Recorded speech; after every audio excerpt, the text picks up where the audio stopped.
Let's get ready to Rumble Rush. I've never really talked about the Pokémon Rumble series. I've played a bit and it seems pretty cool, but the most notable thing about the series for now is how limited the series is. Only one game was ever given a physical release while every other has been digital. The original can't even be downloaded anymore because the Wii Shop no longer is in service, but at least the most recent entry is also no longer available. What? Yeah, Pokémon Rumble Rush was a mobile game released in May of 2019, and service was shut down July 2020? It barely even lasted a year? No wonder I never heard about it. The main reason I even looked into Pokémon Rumble Rush was because I got a handful of comments telling me to after I discussed Pokémon Duel. Now I see why. People barely even got a year's worth of enjoyment out of the game. So what's the deal here? Well, Pokémon Rumble games have always been relatively simple. An easy to jump into beat-em-up style game, the first Pokémon Rumble was released as a WiiWare title. As mentioned, Pokémon Blast received a physical release on the 3DS, and then Rumble U went back to being a digital download, with NFC figures that launched alongside it. Funny though that these actually came before Amiibo, but the next Pokémon Rumble game would be Pokémon Rumble World for the 3DS. And actually, quick correction, it later got a physical release with available microtransactions paid for, so that's cool. This digital version is the Pokémon Rumble game that I actually ended up playing because it was free to play. At the time, Pokémon hadn't really dipped its toes into the idea of free to play games, but it actually made sense for Pokémon Rumble to be one of the first games to try this out. There was also Pokémon Shuffle, which was kind of the successor to the Pokémon Troze series, which was developed by Genius Sonority. This game also went for a free to play model.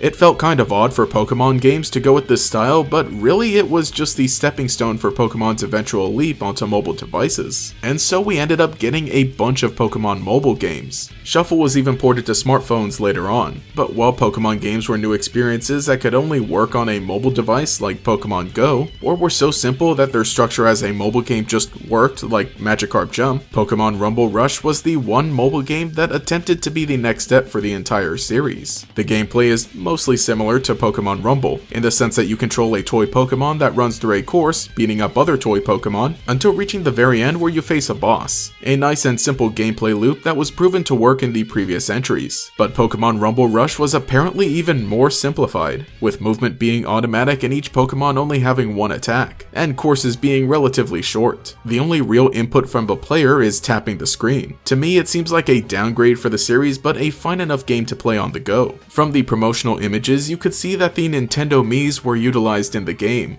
sort of, mostly as avatars, while Rumble World had them a little more involved. This is consistent with other games made by Umbrella, like My Pokémon Ranch, which used the same type of models for Pokémon, and had its original character, Haley, represented as a Mii, though she did have some nice official art so that we could see what she actually looked like. The character of Callie that guides you through the game of Pokémon Rumble Rush only appears as a very generic looking Mii. It's too bad because Rumble World and Rush had this adventurous aesthetic and setting, which I think might have been cool if it was fleshed out a little more. Maybe if we just take some other unnamed character with a similar hair color and drag and drop.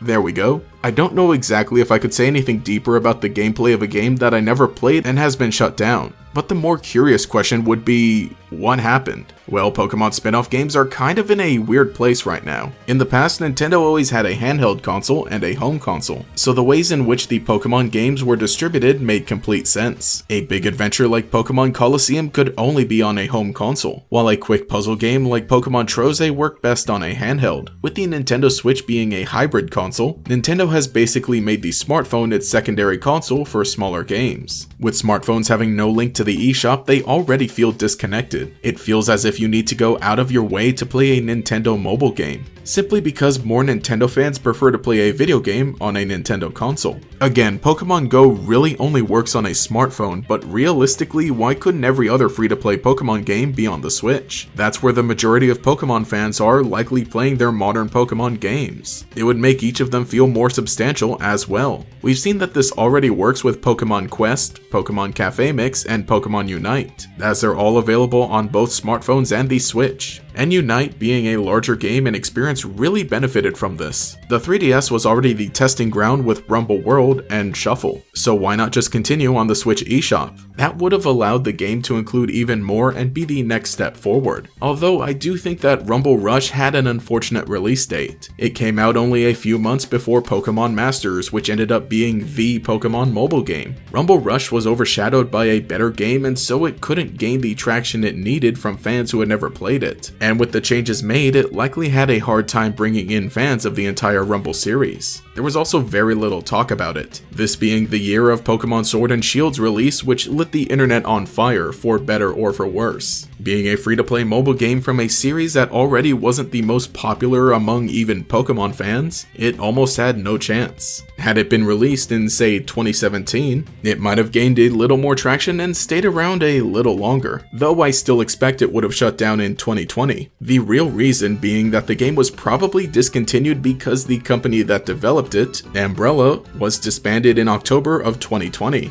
Umbrella has been around for a while, but aside from the Rumble series and My Pokémon Ranch, they really only developed Hey You Pikachu, Pokémon Channel, and Pokémon Dash. You know, the bad Pokémon games. Although it's not exactly a terrible ending. Yes, the company was disbanded, but that's because it was acquired by Creatures Inc. and all the employees were transferred over. So while Umbrella no longer exists, it will still have some influence on Pokemon to some degree. In case you don't know for some reason, Creatures Inc. owns like a third of Pokemon and is responsible for a lot of the 3D modeling and other developmental aspects of nearly every Pokemon game. While this isn't necessarily a guarantee that there will never be another Pokemon Rumble game, it really doesn't seem likely. From one angle, it might seem like the franchise and studio that developed it went out with a whimper, but in reality, this situation would hopefully contribute to making Pokemon as a whole even stronger. But as it stands, that was the end of Pokemon Rumble Rush. But anyway, hey, this is GatorX, and let me know what you think in the comments below, and if you enjoyed the video, leave a like and subscribe to show your support. You can follow me on Twitter as well, and I've also got the vlog channel that you can check out at the end. But anyway, this has been GatorX. Have a nice day.